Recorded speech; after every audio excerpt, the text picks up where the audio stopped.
আসসালামু আলাইকুম। বীর চট্টলা টিভি থেকে আমন্ত্রণ জানাচ্ছি। আমি তানিশা সুলতানা আফিফা।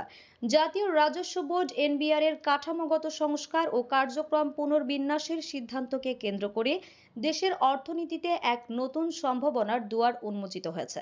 সরকারের এই গুরুত্বপূর্ণ পদক্ষেপকে ঘিরে ইতিমধ্যেই রাজস্ব খাতে সুফল লক্ষ্য করা যাচ্ছে, যা দেশের সামগ্রিক অর্থনীতিতেও ইতিবাচক প্রভাব ফেলবে বলে বিশেষজ্ঞরা মত দিয়েছেন। এনবিআর এর বিভক্তির মাধ্যমে প্রশাসন, শুল্ক এবং আয়কর বিভাগের কার্যক্রমে স্বচ্ছতা, জবাবদিহিতা এবং দক্ষতা বাড়বে বলে মনে করা হচ্ছে। এতে কর আদায়ে গতি আসবে, রাজস্ব আহরণ হবে আরও বেশি সংগঠিত ও টেকসই। ফলে সরকারের উন্নয়ন প্রকল্প বাস্তবায়নে আরও অধিক আর্থিক সামর্থ্য তৈরি হবে, যা প্রত্যক্ষভাবে জনগণের কল্যাণে ব্যাহত হবে।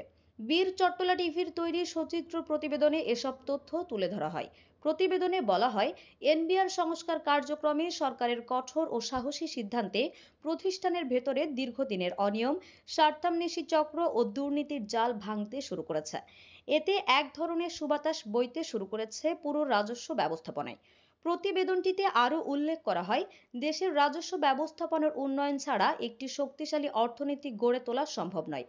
তাই এই খাতে প্রয়োজনীয় সংস্কার ও শুদ্ধি অভিযানে সরকারকে প্রয়োজনে আরও কঠোর হওয়ার আহ্বান জানায় বীর চট্টলা টিভি। কারণ দেশ ও জনগণের স্বার্থ রক্ষায় সময়োপযোগী সিদ্ধান্ত গ্রহণ ও তা বাস্তবায়নে কঠোরতা দেখানো জরুরি। এছাড়া করদাতাদের আস্থা অর্জন, কর সেবা সহজীকরণ এবং ডিজিটালাইজেশনের মাধ্যমে এনবিআর এর কার্যক্রম আরও জনবান্ধব ও যুগোপযোগী হবে বলেও আশা করা যায়।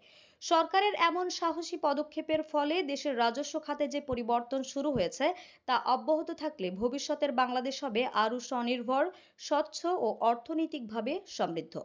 আমাদের আরও আপডেট নিউজ পেতে চোখ রাখুন বীর চট্টলা টিভিতে। ফেসবুকে ফলো, ইউটিউবে সাবস্ক্রাইব করুন।